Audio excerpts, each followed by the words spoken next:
Chefs, what is the beef? Welcome to another live video. And in this live video, what we're going to be discussing, what's the topic for today? Asking the question whether you're snappy or angry at home or in the kitchen, and what you're going to do to fix that if it is something that's happening to you and you're not too happy about it. So for so many chefs, when you start off in your career and as you try to advance and you work at a higher level, you challenge yourself to work in higher level kitchens. And in those higher level kitchens, the environment is a very high standard. There's no mistakes tolerated. And if you do drop the standard, you get an absolute bollocking. That's usually how the best kitchens in the world run. And if you don't rise up to that standard, you're gone. So when you're in that environment and you want to excel, you learn very, very quickly. But you can also carry over that kind of mindset of snapping, you know. It's like fucking Ramsay and Boiling Point. You know, some people feel like just lashing out like that a lot of the times, but understanding that does it really get your point across? Could you have gotten your point across better if you had communicated to that person and not fucking tried to just hurt them and attack them? And I know a lot of chefs end up in this position. I know you might end up in this position, you know, especially if you're leading a team and you want to get angry and you want to snap at people, and you know, looking back, that actually you don't really want to snap. That's just your projection of how you feel within your life. And when you end up in that position, it's a very, very frustrating place to be. So the question is, if you know you feel like that and you know you act like that with your other chefs, it's like, why is that happening? Well, first off, you know, this is an old school mentality that a lot of chefs have had for a long time. You know, again, if you're not reaching the high standards that are within a lot of high level kitchens, you get a fucking bollocking, you know, and you don't survive there. So you can think that that's kind of an okay way to talk to people, and you can take that forward then, and your lifestyle will be shit, and let's say that you're in a bad place physically and mentally, so therefore you're already an upset, angry person who's overly emotional. And I was like this as well. You know, I used to get fucking very snappy with people very, very quickly, and it all stemmed from where I was coming from. I wasn't in a good place, so therefore fucking whoever was in front of me was going to get it. And that's a horrible thing to do, and it's not a great place to be, and I was disciplined for it.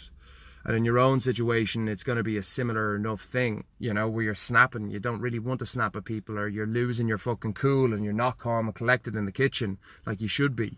And when you run across problems, your first reaction is to react, as opposed to, okay, right, what way can I fucking figure this out and go point by point in changing and fixing the situation. So really, from yourself, if you find yourself snappy, or maybe it's at home with your kids or your missus and you snap and you get into arguments easily, that's all stemming from where you're at.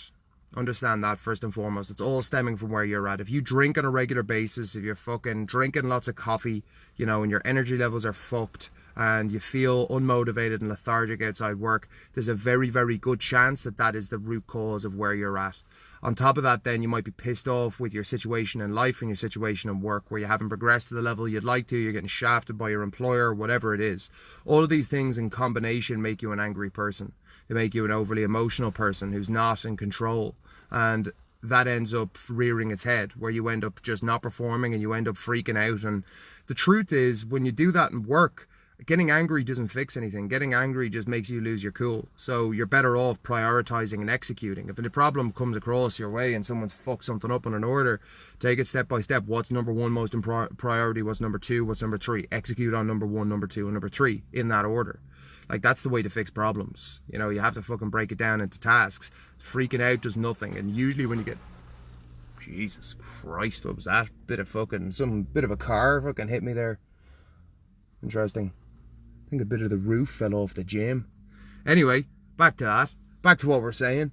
So, basically, if you're snapping at the chefs who are working under you, it's the same idea. It's like they're not fixing the problem quickly then. They're under pressure and they're feeling the fucking pressure, and they're actually more likely to make a mistake when they're being fucking scolded for something. So you got to understand that keeping your cool and being calm and collected is the best way forward within a kitchen. And obviously being able to communicate your points and being able to tell someone the truth is really, really important. But being a cunt about it is, you know, it's no good for anyone.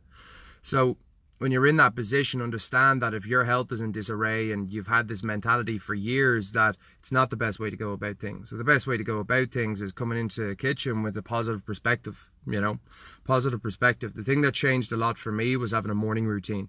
Instead of coming into work, fucking loads of caffeine in the system, you know, cigarette, no breakfast, and ready to punch someone's fucking head in, you know, instead of coming in like that, I would get up and I would do my exercise. You know, as small as it was when I started, it might have been a walk, it might have been a fucking jog around the block, but it was something to get my body moving and get my body sweating.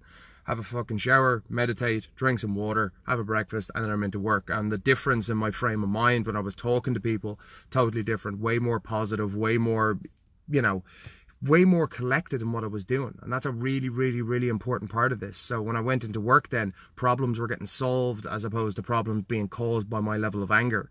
And that all stemmed from where I was coming from. So understand that every morning you have an opportunity to change your perspective, and that's why chefs should have a morning routine. You need to be doing something before you go into work to ensure that your body feels good and that your head's in a good place, or else your fucking performance is going to drop, and on top of your performance dropping, you're going to be shit with people. You're not going to want to communicate. So understand that. That is a really, really important part. So the morning routine and getting something done before work, as small as it can be, is going to be vital to your headspace. From there then, it's just a case of practicing being calm and collected. It's practicing prioritizing and executing at problems instead of freaking out at problems. Really, really, really important part of it. So once you're in a better place, it's like, cool, then you start changing how you deal with problems. If your first, you know, when a problem happens, your first thing is to blame and fucking go at someone for something, yeah, it might make you feel gratified in the short term and going, right, I fucking told him. But the reality is that person resents you and you didn't get your point across as well as you could. If you had gone calm and collected, just dealt with the problem and gone, no problem. You want to be that fucking leader that people look to and the eye of the storm and they're totally calm. They're totally collected. That's the type of person I want to follow into battle. You know, and that's if you're leading a kitchen, that's the same idea. Because you're going to have shit storms that happen. And it's like, do you lose your fucking cool and freak out and how the whole thing gets disrupted? Or do people fucking follow you no matter what because you're fixing problems that are in front of you? That all comes down to whether you can prioritize and execute a problem. Break it down into steps. What's number one most important? Go at that, you know, when a problem happens. And that works with anything. If you can get yourself into a better space going into work and you can start prioritizing and executing, all of a sudden the snappiness goes out the window, and that will carry over into your home life as well. So again, chefs, I hope that's been an insightful one for you. Understand that the snappiness comes from where we're at, not necessarily what the problem is we're getting snappy with. And yeah, give us a thumbs up if you enjoyed it. Peace.